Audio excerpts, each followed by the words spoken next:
Hi, everyone. This is I'm Zacharie Brun, and this is what's your name? My name's Amanda Bittner. What How are you today? I'm pretty good, thank you. It's a bit cloudy out, but Yeah. otherwise fine. And what do you do for your job? So I work as a professor of political science at Memorial University in Newfoundland and Labrador. I teach politics to students. And how did you get into that field? Great question. I think ever since I was little, I found politics interesting. I loved elections. I loved the idea that one day I could vote. I remember when I was young, my mom would basically give me her vote. She'd say, "Amanda, who should I vote for?" And I would tell her what to do. So that was exciting. And then I just loved school so much, so I just kept doing more and more school Mm. until there were, till I was able to do this job, which means I get to go to school forever, which is pretty fun. So, yeah. Yeah. And this is like a little icebreaker. What do you think is the most important speech ever given? Ooh, important speech. You know, there have been so many speeches in history, whether in Canada, whether in New Brunswick or in Newfoundland and Labrador or around the world. It's hard to point to one. I would say that probably the best speeches are the ones that are heard by voters because so often voters aren't paying attention to big speeches, right? So it's hard to think about which ones might be really important to voters, but Mm. I think that there are a few key speeches that we've heard over time, whether they're kind of speeches during wars, speeches during, big economic challenges, during big kind of famines or droughts or world events. And the ones where voters actually know about them are the ones that are most important. Hmm. So that's a really good answer. Now I'll get into more deep questions. Why, um, why do we vote the way we do? Like, what Oh, makes it important? that's a great. So I think your question is sort of two pieces. One is why do we vote the way we do, and then two is why is it important? So I'll tackle the important question first because I think there's lots of reasons why people decide to vote for one party or another or one policy or another. But the reason this is important is because of these ideas we have about democracy and the idea that we as individuals need to be in charge of our own destinies, our own future, our own decision making, and our own community. And so, this idea of sovereignty leads us to believe that we as a group ought to have a role to play in decision making. And so, because we can't all be involved in politics all the time, we actually give our vote, we give the job of politics to somebody else. We choose somebody to represent us. And so that's really important that by choosing a representative, we're actually, that's our number one way of being involved in the political system these days. Because most of us, we have school, we have jobs, we have families, we have hobbies, we have things to do. And so we basically hire or select people to do this work for us so that they can specialize in understanding all of the policies, all of the issues, and making those decisions. So this is why it's so important is that by choosing, we're involved in the system. And by choosing, we also get to choose somebody else if we're not happy. So we can register our satisfaction or dissatisfaction in that way. How we decide to vote, oh, that's a bigger question in the sense of there's lots of different kinds of considerations that affect how we think about politics Yeah. and the world around us. So think about the way we were raised, our families of origin, also our basic kind of demographic background characteristics, our gender, our race, our age, our income, our class, our education levels, all of these things influence how we perceive the political world and then also how we vote. And then similarly, our ideas about ideology, where we might fall in the kind of left right political spectrum, how we feel about political parties, are we members of political parties? All of these things can actually have a really big impact on the way that we think about the political world. And then, of course, there's lots of research too that shows that who we're actually going to vote for makes a difference. Who is our candidate? Who is the the person running for politics in our local area, but also who is the leader of the party. And is that person somebody that we feel will do a good job? Do we feel like we can connect with them? Do we feel like they're trustworthy? That kind of stuff. So these are all different kinds of features that that help to explain how it is that we come around to choosing different things in politics. I would say that your expertise is amazing. You're really smart in this. Thank you. That's very smart. That's very sweet. But how much of voting is like emotion and how much of it is information? I love this question. You know, our brains are both like supercomputers and also highly emotional, right? And so it's very tough to disentangle those two things. We might like to think that we all have all kinds of these rational reasons for choosing the people that we're choosing. You know, this person said this person's done this, or I like their policy on this thing. When actually there's lots of things that happen behind the scenes in our brains that we don't control. So if we think about, for example, stereotypes, they're in there. We think about the world in the way that we were socialized, right? And so a lot of that means that sometimes our brains have reactions to situations or make decisions without us fully consenting to them. So for example, when we are confronted with a candidate who is a woman or who is a racialized person or an indigenous person or an immigrant, and we're a white person socialized in a white world, we may not want to think, oh, I'm being racist or sexist. But actually, in the back of our minds where we don't control things, we might actually make decisions that arguably are racist or sexist without even us knowing about it. So where I'm going with this is that the emotional piece plays a really big role, as does the kind of rational calculating piece, but also so much of our brain we don't control. You know, we use a portion of our brain, but there's lots of things that happen in the background that we're not even aware of.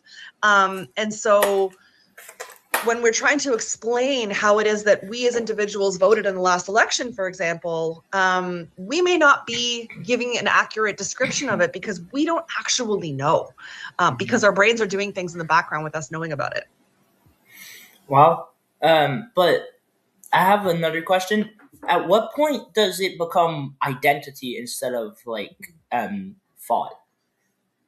That's a great question. So do you mean like at what point does an individual's identity affect how they think about things? It's more like at what point does a political party, let's say, become your identity instead of what you really think? I love this question, and it's very thinking about this is similar to what I was just saying about things that we don't do on purpose.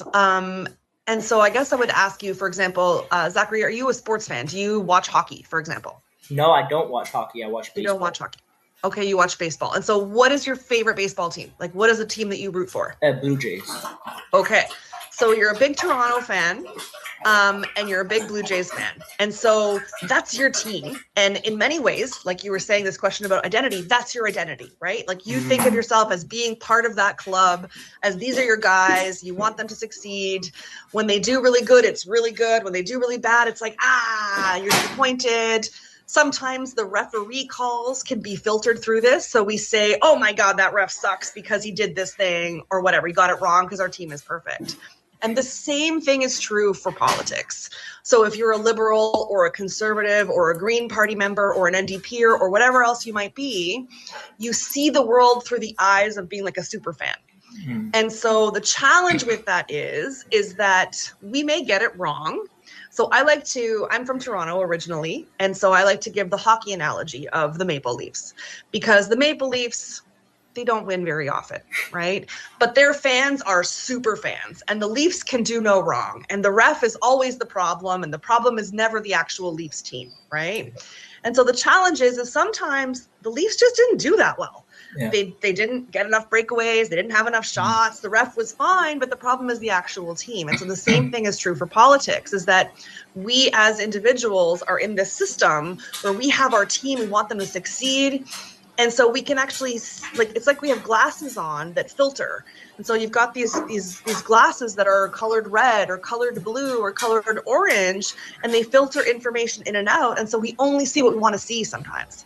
And so we think that we've chosen this particular individual because we support their policies and their platforms and their ideas, when actually we've chosen this individual because we've always chosen that individual party, because our grandparents did, because their grandparents did, and because that's just the way that we do things in our family. It's our team. And so I think your question is great because it gets at this piece of, well, to what extent are we rational beings who are calculating everything around us and noticing different things versus to what extent are we emotional beings who think about, we want to be part of this team. We want our team to do well. We have a particular worldview about how things ought to be and what a community means and how we're going to move forward as a community. And so some of that is very much identity based. And it doesn't shift very often as a result because it's part of who we are. It's like baked in since we were little. And this makes it very unusual for folks to change teams later on in their lives. Yeah. Personally, I'd say I'm more on the left side. Okay. But like my family, I don't really know, but they're more like liberal, and I think I've grown up in a place like that where it's been ingrained in my thoughts Right. that like I'm on that side. Maybe I'm not liberal, maybe I'm more NDP, which is what I personally would say I am. But it's like I agree that it's more ingrained than it is like informed. I think you're right I on mean, I that think one. I think it makes sense. Yeah, absolutely. I think for most people, especially people that grow up in political families, and so if you already, at your age know what your family is thinking and doing when it comes to elections, then you've grown up in a pretty political family because many teenagers don't know what their parents do when they go to the ballot box, right? So the fact that you have a sense of your family's kind of voting history and allegiances, that means to me that you're in a pretty political family, which would allow you then to think about, okay, what do I think and what do I believe and what are my thoughts? And I think that's wonderful. Yeah. Um, what's the importance of everyone being able to put their vote in? How important is it? That's a great question. I mean, I think this goes back to that issue of what we're doing when we're having a democracy and what the purpose of that is and what it means if you're excluded from politics. So there's two pieces to what you're asking in terms of importance, and at least in my mind. One piece is who chooses not to vote, and one piece is who's excluded from voting. And so for a long time in our history, many groups did not have the right to vote, Yeah. right? So it's only in the last, let's say, 100 or so years that, for example, women have the right to vote. And that, for example, even later in many parts of Canada, Indigenous women had the right to vote. That came later. So if we think about who's excluded, then we can get a really good sense of why it's important to vote. Because if you don't have the option to vote, then you are left out of dictating how the community governs itself, right? And so it's really important that everybody has the right to vote. And then from my perspective, as a nerd who studies politics, who loves voting, I think it's really important to actually go and vote so that you can have that voice heard, so you can register your opinions, and so you can be part of the group that is making decisions. Um, if voters are they predictable or are they irrational? Wow. Maybe a bit of both. Because we can predict with high levels of accuracy how somebody might vote. But based on their past vote, based on their family, based on all kinds of demographic characteristics and so on. But there's always folks who change their minds and go against things, right? So if we think about every election, if we could always predict how folks would vote, then elections would not really change very often, right? They wouldn't change the outcomes. Whereas there is definitely some movement from one party to the next, and things happen and things change up and stuff, which means that people don't always just vote the exact same way based on these predictive characteristics, right? So I'd say that voters are, for the most part, somewhat predictable, and then also a little bit hard to predict.